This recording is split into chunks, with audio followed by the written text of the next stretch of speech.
Pessoal, boa noite, né? Vamos então para a segunda parte. É, Só ver se eu vejo vocês aqui. Aqui a gente vai continuar um pouco falando sobre a questão do agronegócio. Como eu falei para vocês, tinha algumas pessoas que não estavam aqui.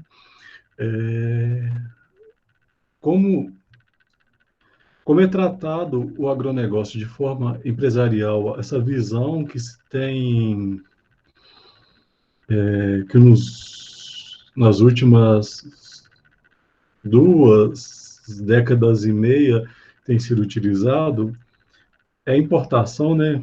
Foi algo que vários países utilizam, né? O Brasil, como forma de educação, pegou parte do conhecimento que se tem no Canadá e fez algumas matrizes curricular para se estudar a questão da gestão do agronegócio, né? Como destaque de instituição de ensino que estudam o setor e que tinha, assim, que conseguiu criar material e que foi adotado foi a Universidade de São Carlos, em São Paulo.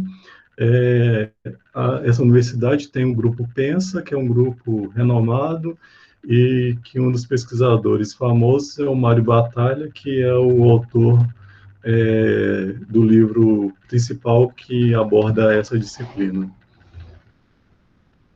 Como eu falei para vocês, muitos conceitos que vocês veem no curso de administração comum são parecidos, são utilizados no agronegócio, só que há questões como produto do agronegócio são perecíveis, exigem atenção no armazenamento, logística. Então, a gente tem algumas especificidades, mas não quer dizer que seja totalmente diferente da administração de uma empresa que não é do agronegócio. E o agronegócio envolve, é, seja produção familiar, aquele produtor, seja um laticínio simples, seja a pecuária, produção de soja, de grãos, mas também entra a agroindústria. Por isso que o PIB do agronegócio dá um valor expressivo, porque a gente soma não só a produção de grãos ou a produção de qualquer commodity ou qualquer item agrícola, mas é agricultura, mais pecuária e entra a agroindústria também. Por isso que o volume dá maior. Então, quando faz uma viagem que a gente, acho que eu fui com alguns de vocês, né, porque foi para Aurora, na Aurora há a produção de suco, mas também há a produção de vinho, os dois entram como item da cesta do agronegócio, né? Então, há também itens que pode ter um valor maior agregado. Pessoal, qualquer coisa, qualquer dúvida, vocês me comentem. É,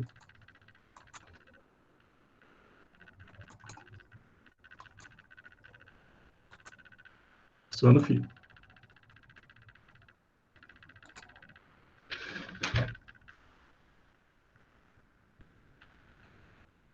Aceitar.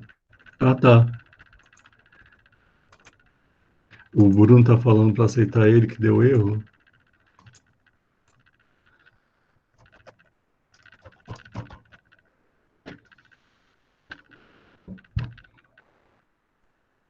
Eu vou tirar a apresentação aqui, pessoal, que ela tem vezes que pesa. Pode ser isso.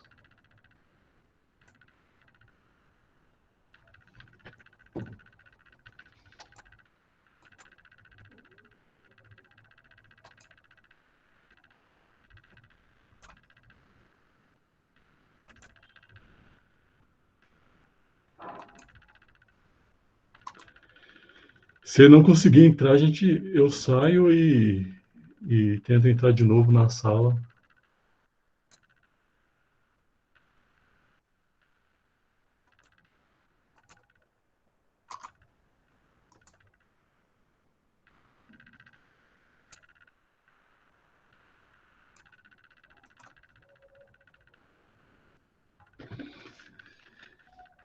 O problema de quando você grava, tem vezes que acontece isso do próprio programa do Google Meet, tirar algum aluno e não conseguir voltar. Aí teve algumas vezes ano passado que eu precisei sair e voltar para a gente conseguir. Será que conseguiu entrar?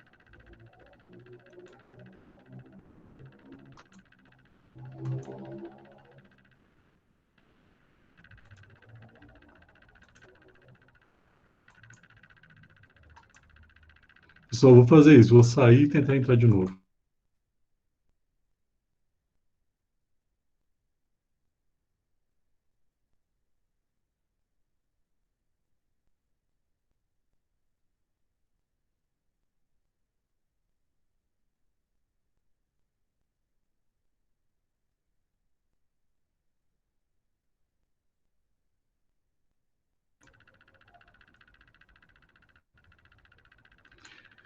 Pessoal, vocês estão me ouvindo? Deixa eu ver se eu consigo falar com ele.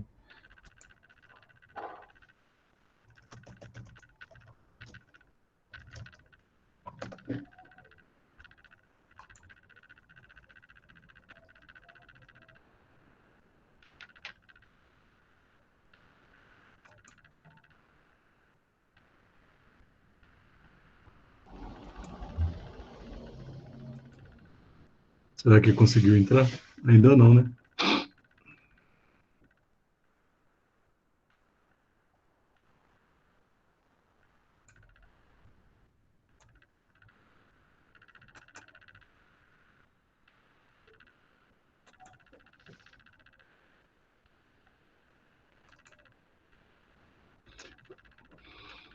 Deu certo, né, Bruno? Agora. Deu sim, professor. Não sei o que tinha dado, mas tinha dado um erro antes. Eu comecei a gravar cedo a aula, aí tem vezes quando você grava, ele tira algumas pessoas da sala, não sei por quê. Mas já aconteceu comigo várias vezes. Principalmente se a minha internet fica mais carregada, acontece mais.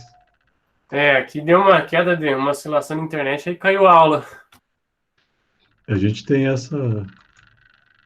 Por isso que eu acho estranho essa forma que a Unicentro colocou de contar a frequência, porque muitas pessoas podem estar perdendo aula por estar com esse problema, né? Então, eu acho estranho.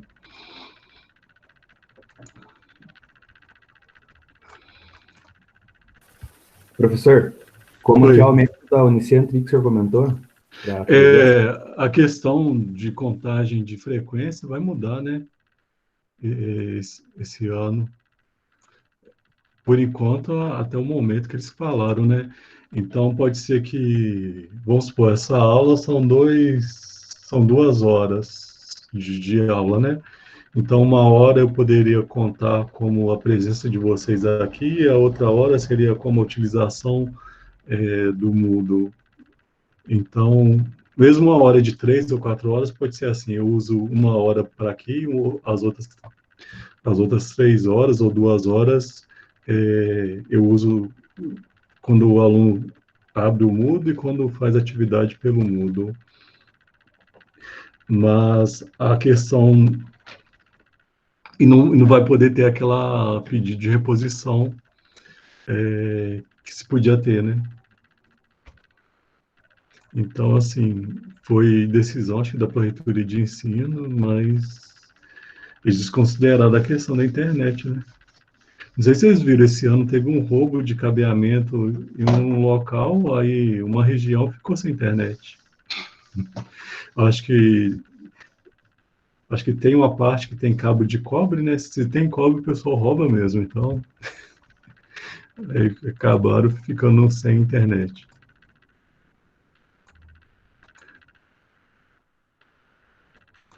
A gente, ano passado, teve algum problema também, que ficou até, acho que sem luz, alguma coisa assim. Isso, o pessoal acabou roubando uma parte dos cabos de luz e acabou afetando a distribuição de energia aqui na região. Não foi só em Guarapava, acabou tendo Na região, né? nos outros municípios também em volta, né?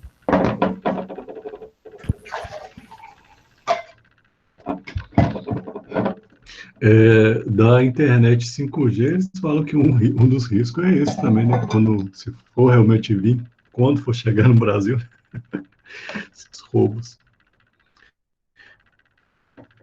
Pessoal, boa noite. Vou tentar ser um pouco mais rápido com vocês pela questão do cansaço, né, de se falar duas disciplinas, apesar de, em determinados momentos, até poder falar de temas que têm relações, interações.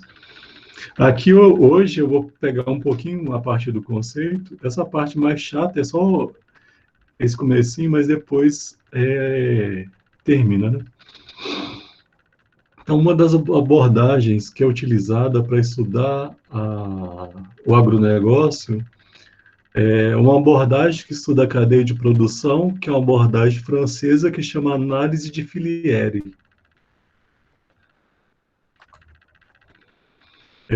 Que fala que a análise da cadeia de produção é uma ferramenta da Escola Francesa de Economia Industrial. Muito do que é estudado dentro do agronegócio, eles aproveitaram muitas abordagens da economia. Então, ele é um curso que vai muito para a economia, mas também vai muito para a administração, mas em determinado momento eu cheguei para a agronomia, para a engenharia, né? Então, ele é multidisciplinar, como a própria administração é, né? A cadeia de produção é uma sucessão de operações de transformação dissociáveis, capaz de ser separadas e ligadas entre si por encadeamento técnico. Dá um exemplo simples.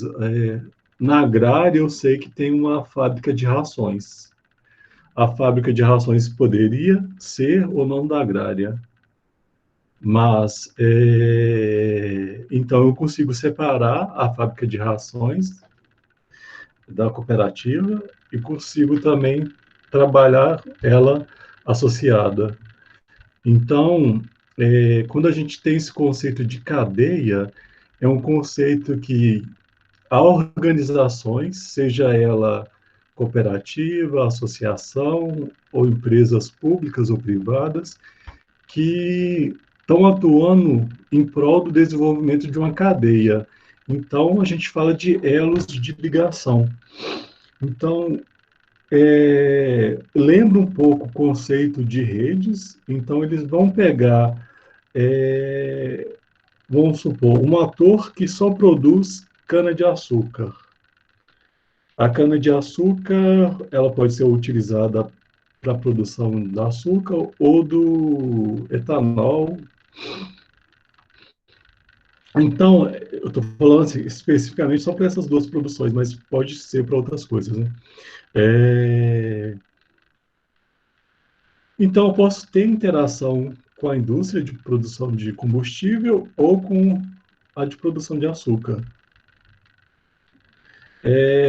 Algumas desse tipo, dependendo do período ou do mercado, eu vou para um lado, vou para o outro. Mas a gente pode trabalhar ela de forma coordenada. Se eu for para a área de combustível, eu posso ter alguma política pública. Então, a questão da cadeia, a gente pensa nela no desenvolvimento como um todo. E cada autor trabalhando junto, seja a nível governamental, seja os próprios atores como os produtores, as indústrias, trabalhando para o desenvolvimento daquela cadeia. Então, se eu falo a cadeia, mesmo que eu falo só de uma região, se eu falar cadeia de soja do centro-oeste do Paraná, a gente está considerando ela o desenvolvimento como um todo. Então, deu exemplo para vocês. Em determinados momentos, a cadeia de soja, ela pode relacionar com a cadeia de leite produzindo a margarina. Mas a soja, ela tem vários subprodutos, né, como a torta, o farelo, o óleo. Então, assim, a própria soja, né? Há uma gama de subprodutos, como tem a questão da cadeia do leite, né? Então, a gente tem o próprio leite, os laticínios, como os vários tipos de queijos, de ricota, requeijão, manteiga, e tem ainda, né, alguns subprodutos que a gente não era muito utilizado, era até descartável, que vai a linha dos wheys, também entra a questão da... Eu estava até conversando hoje com um menino, ele estava falando da manteiga clarificada, né? Ela existe alguns processos de... Existem, eu acho, 5 métodos de produção dessa manteiga, e algumas podem ser de leite de búfalo ou outro animal, não só do leite de vaca. E ele diz que pode ser utilizado até pessoa que tem tolerância à lactose. É uma manteiga que é a parte mais, que eles falam, um pouco mais, ela é um pouco mais gourmet, né? E dizem que é mais saudável. A questão saudável eu acabei não olhando, mas vou ver se eu converso com algumas pessoas que da área de nutrição para saber se é realmente. E ela tem, acho que, três nomes diferentes, né? E que ela pode ser chamada, dependendo do tipo, do modo que ela é feita de... esqueci, pessoal, depois eu mando para vocês até um artiguinho da revista Milk Point, que fala um pouquinho dessa questão dessa manteiga, eu mando para vocês falando. Milk Point é um site, eu conheço esse site desde 2002. Ele fala bem da cadeia traz alguns dados, algumas informações. Não é um site muito enviesado, com informações muito desconexas, né? Mas pode ser que aconteça, né, de ter alguma informação que não seja verdade ou seja de interesse de algum grupo, né?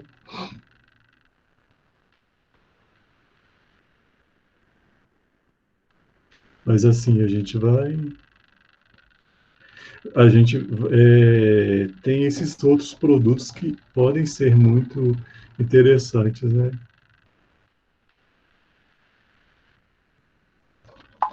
Não sei se vocês conhecem algum, né? A gente acaba não tendo.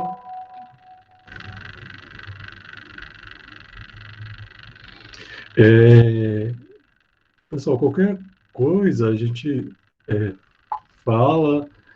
Então, existe uma terminologia simples, mas muito utilizada, que o pessoal fala a montante e a jusante. Eu demorei a decorar, e até está no quadrinho embaixo que apareceu o termo jusante, vem do latim jusus, que significa vazante, ao lado da foz, ou seja, toda a água que desce para a foz do rio é a jusante. E montante é a parte de cima, de onde vêm as águas. Então, eu tenho uma dificuldade de lembrar, né? Sempre quando se falava a montante é jusante. Então, como eles falavam de uma cadeia como um todo, então, seria da parte que fornece os insumos iniciais até o final, que vai chegar ao consumidor final. Então, é mais ou menos essa expressão que eles querem falar, como fala, da montante a jusante, né? Então, montante seria o início e jusante o final.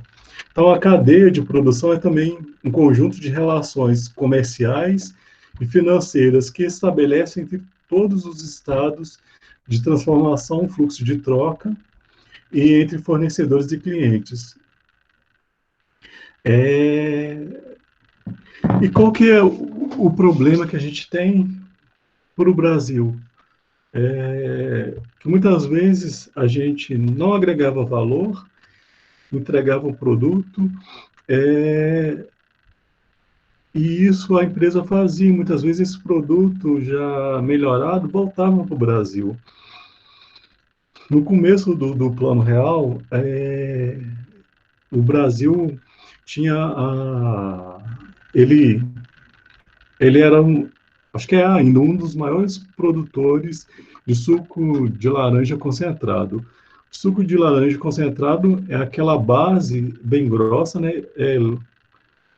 Eu nunca vi, mas o pessoal fala que lembra um pouco quando a gente vê na televisão mostrando um pouco o açaí. Ele é um pouco mais, é um processo ele é mais grosso, sabe? Que consegue acho diminuir o teor de água, fazer uma base mais densa, mais concentrada, e é exportado isso. Aí os Estados Unidos comprava esse suco exportado, acrescentava água e outros elementos, engarrafava e voltava para o Brasil com preço mais barato que o suco brasileiro. Então, a gente tinha esse problema, né? Que é estranho, né? Se pensar, olha, o suco atravessa o oceano e fica mais barato que o nacional. Então, era algo bem estranho na época. Mas acontece isso. Por que acontece isso? Também as relações comerciais que muitos países tratam com o Brasil não são relações harmônicas, né, de parceria. Muitas vezes a gente é um país muito explorado. Parece ainda que é uma colônia de exploração e não povoamento. Então, em determinados momentos, por qualquer motivo, o governo americano já falou: o suco concentrado de laranja do Brasil não é bom, é melhor consumir a laranja in natura, que lá é aquela grapefruit. Pessoal, acho que eu esqueci de compartilhar com vocês a tela, né? Acho que não está aparecendo para vocês.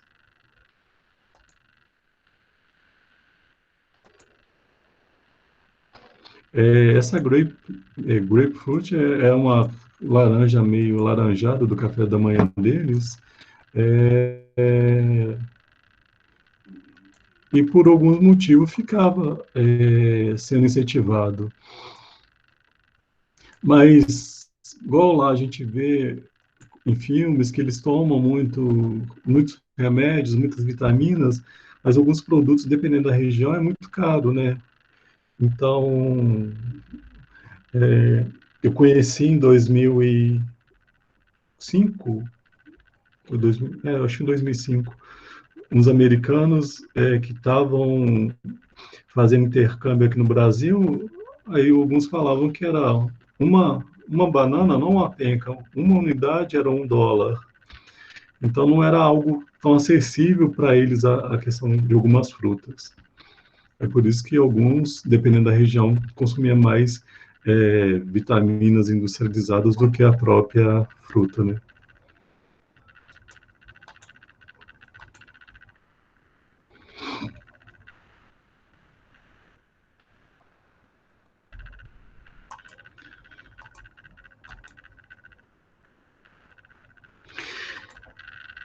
Então, eu coloquei aqui para vocês um esquema, né, só para a gente ilustrar um pouquinho essa questão, né, da montante está o lado do fornecedor, a gente tem compras de suprimentos, logística, gestão da cadeia como um todo também, né.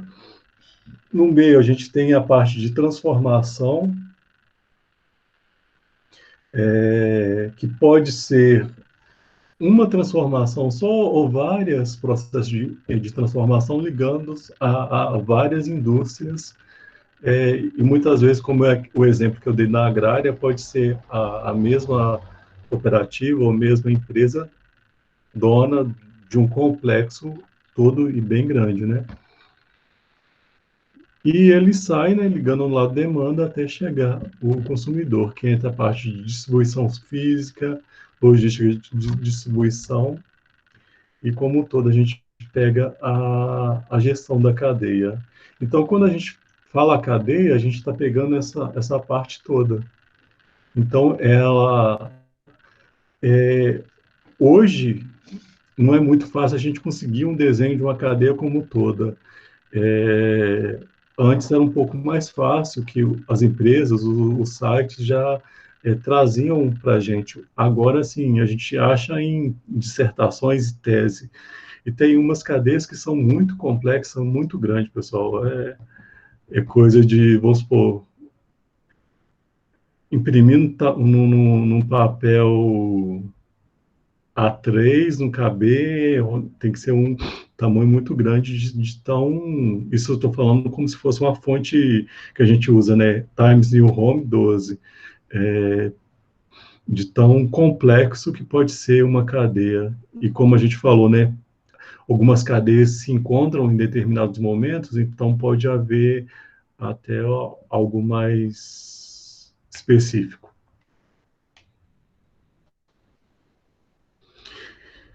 Então, fala aqui que a cadeia ela pode ser segmentada com a questão de macrosegmentos. Comercialização seria representa as empresas que estão em contato com clientes finais da cadeia de produção e que viabiliza o consumo e o comércio do produto final.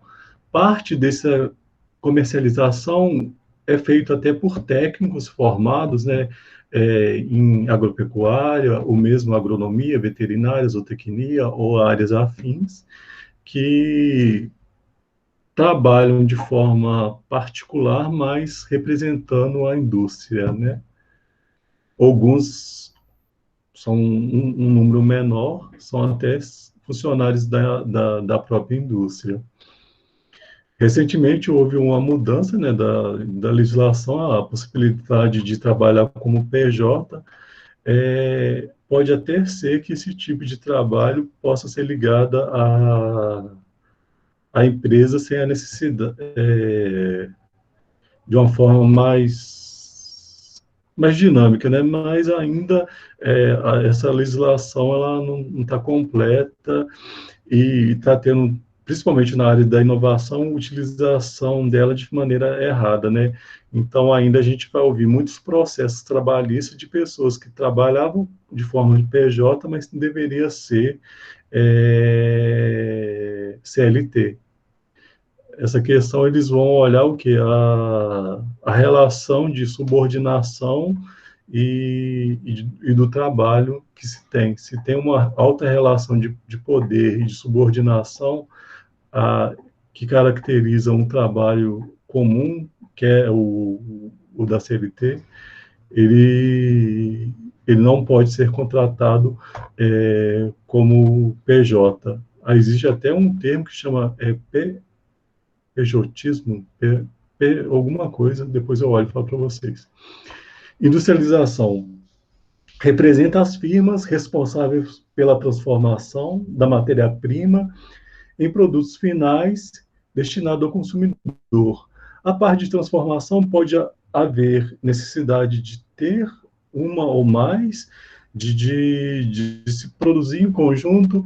Então, vamos pegar, assim, hoje a gente fala muito de cervejaria, mas as cervejarias mais antigas que existem, a água é um elemento importante para elas, e dependendo da região que elas são instaladas, a água não está na propriedade delas, né? Não é, ela tem que comprar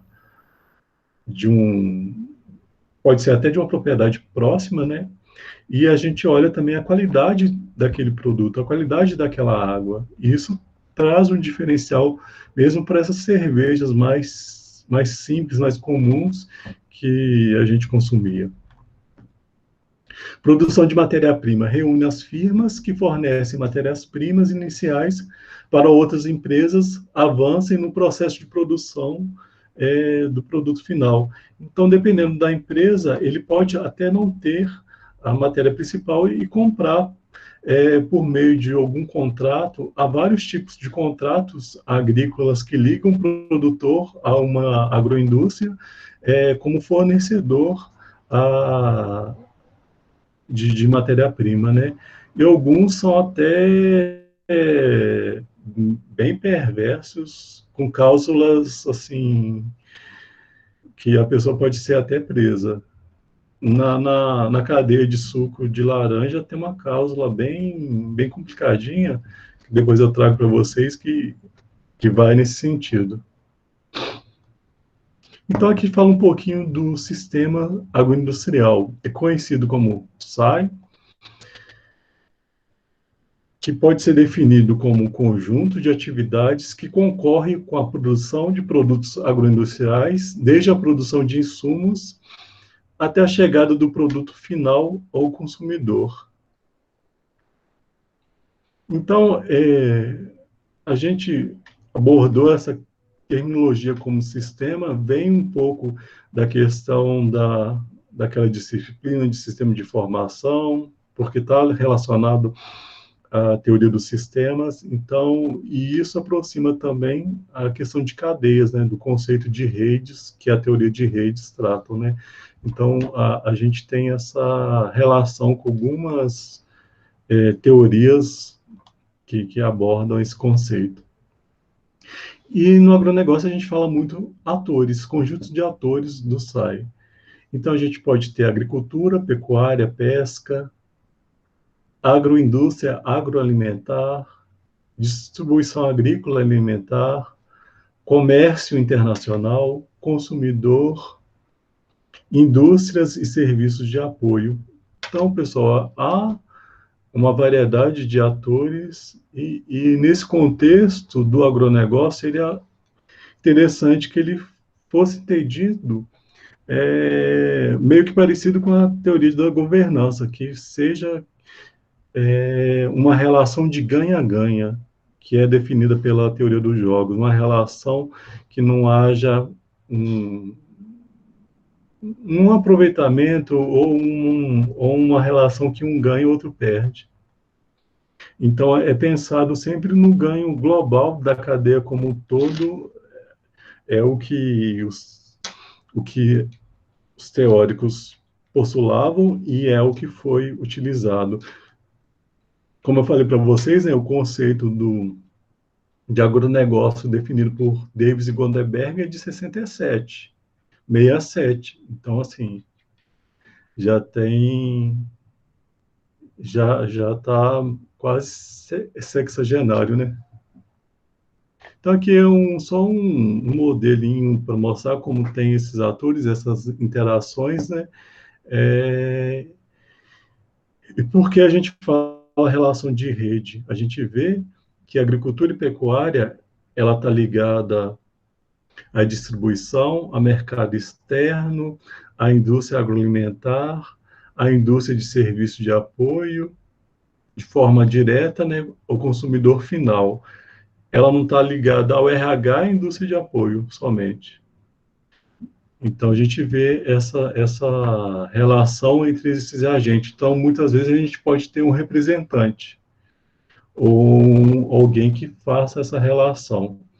E, indo para a questão da teoria de redes, a gente deve cultivar essas relações para que sejam boas e que sejam fortes, que é um pouco que a gente fala de laços fortes, que haja uma interação boa e que possibilite, vamos supor, eu preciso muitas vezes que isso me entregue um produto com um grau de qualidade e que não tenha perda desse grau.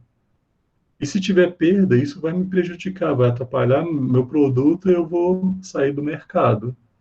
Que muitas vezes a gente pode ter até a agroindústria, mas a agroindústria pode não ter o produto, né? O produto inicial. Então, eu posso produzir suco de fruta, mas eu posso não ser o produtor das frutas. Então, se a gente tem essa perda de qualidade, é prejudicial, principalmente para indústrias que estão com foco de diminuir esses produtos hiperprocessados, né? São uma linha de produtos mais conscientes ou que atendem a algum grau de necessidades, né, do próprio organismo, como é a questão que a gente vê esses produtos probióticos e prebióticos. Eu vou ver se eu consigo com uma amiga minha que é da área de engenharia de alimentos, que traz para mim essa definição de uma maneira mais fácil e trago para vocês de prebióticos e probióticos. Eu misturo elas, eu falo que um tem a relação de benefício ao ser consumido, que atua um pouco na flora do intestinal, mas tem um outro que pode dar alguma... Agora eu não estou lembrando as definições, é melhor não falar para trazer errado. E ainda no contexto de sistemas, a gente pode ver ainda como as caixinhas, né?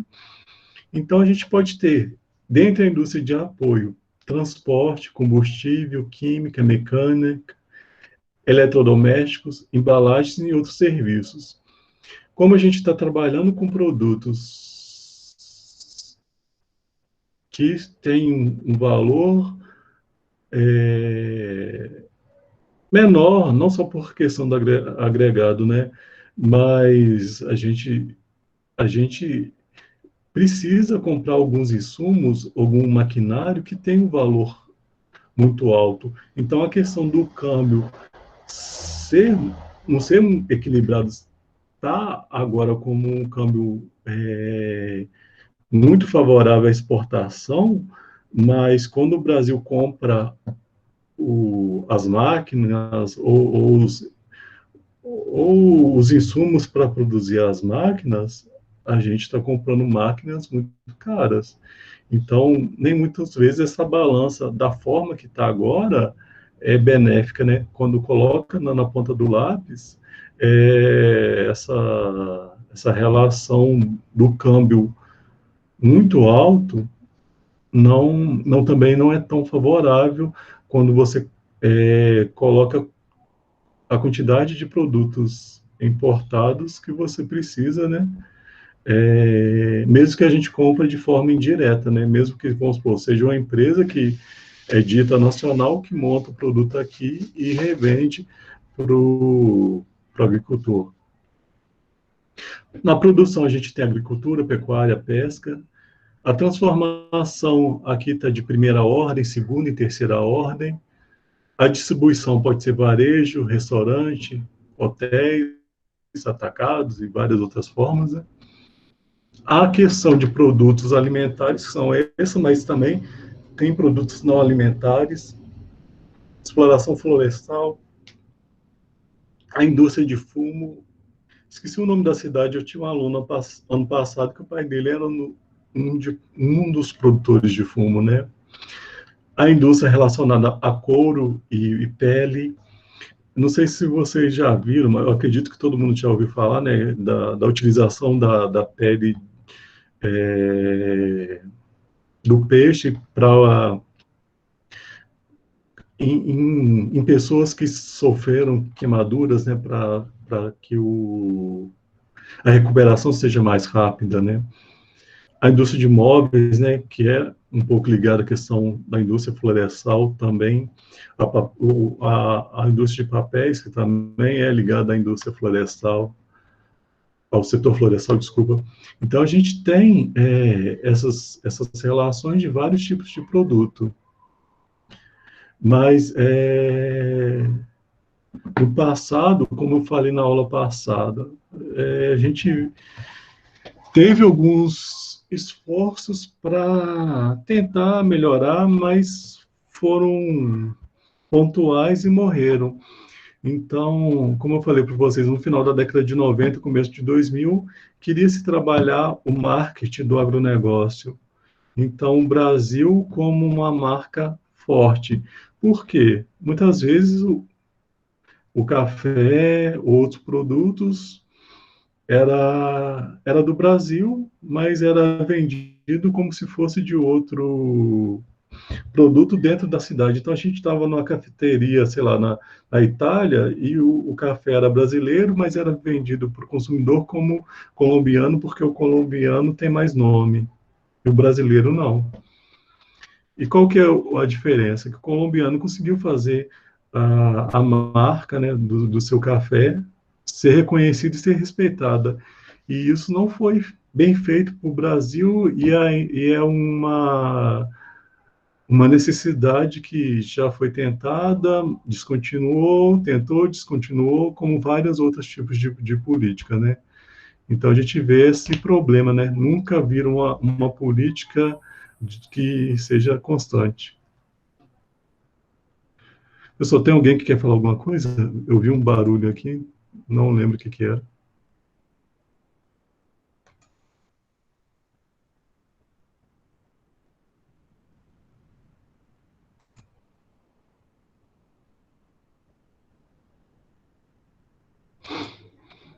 Pessoal, eu vou terminar, vou parar nesse conceito, que aí a gente já está entrando no outro, só para também não confundir a cabeça de vocês, que acabam. É, há alguns termos que são muito parecidos um com o outro. Então, assim, é bom a gente não falar de todos, porque acaba a gente confundindo, né, algum ponto. Tem alguma consideração, alguma coisa que algum de vocês queria falar?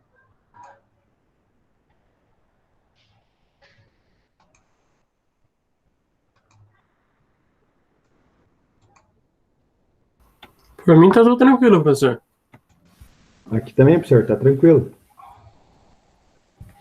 Então, só antes de só pegar para vocês qual que é o material.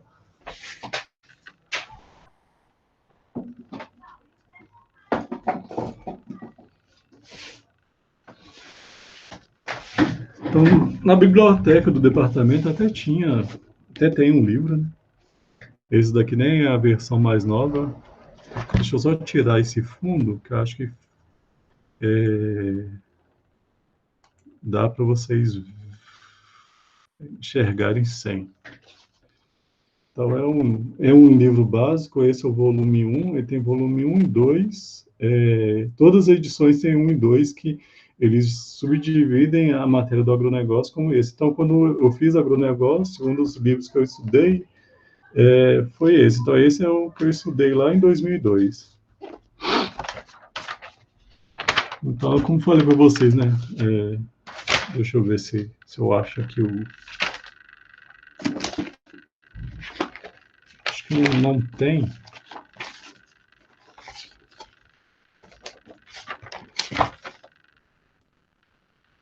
Acho que não dá para olhar, mas é um grupo bem respeitado.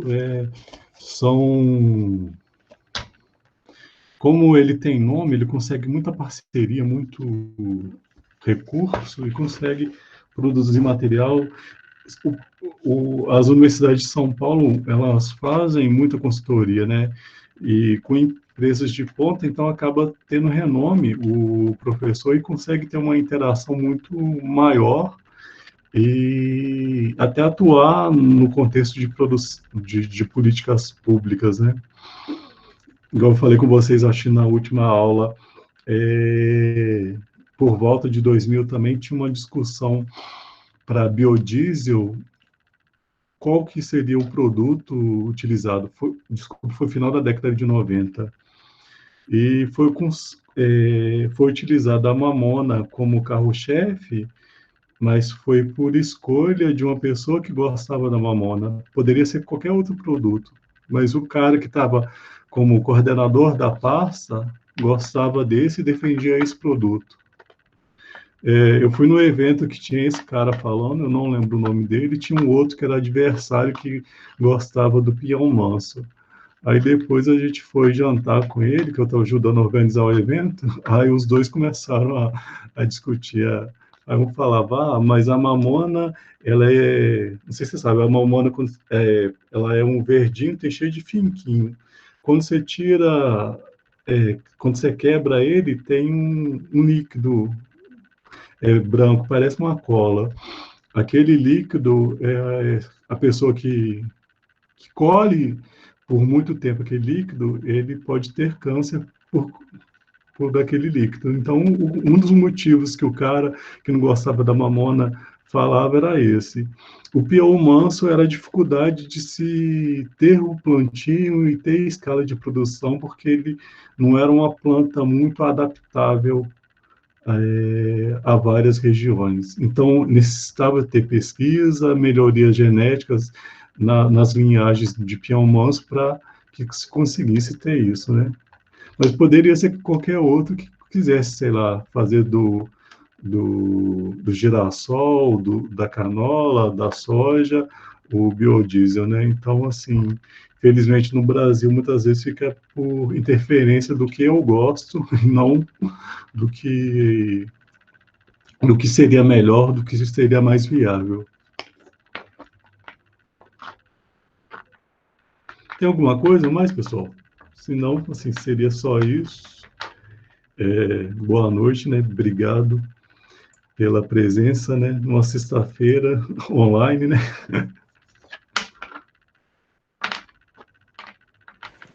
Boa noite, professor.